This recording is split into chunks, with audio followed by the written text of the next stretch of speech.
My question now to the administration, is revenge from the grave a crime? So I have to die first. They have to kill me first. So now they can't kill me anymore unless they want to die. Remember, they are known for political persecution. They suppress and oppress opposition. They assassinated their political enemy. Ang hindi lang po nagawa ni Benigno Aquino Jr., hindi siya nakaganti kasi hindi siya nagbilin. But you know, Benigno Aquino Jr. is not Sara Duterte. So that's the playbook.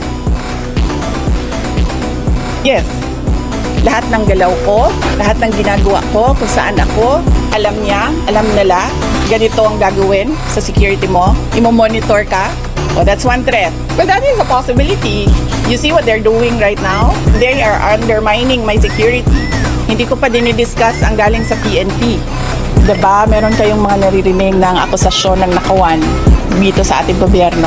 Naririnig nyo ba na millions ang ninanakaw? Hindi, diba? Ang naririnig nyo, billions ang ninanakaw. Napakaliit na amount ang 150 million.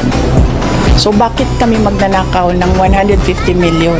Ang problem sa 125, binigay siya sa amin December na. Requirement in government offices, you have to utilize money before December 31.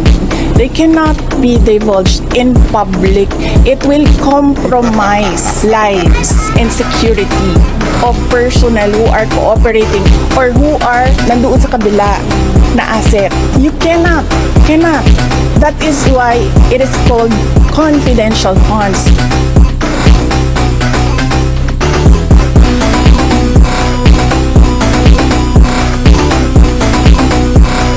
Saan galing yan? Ayun!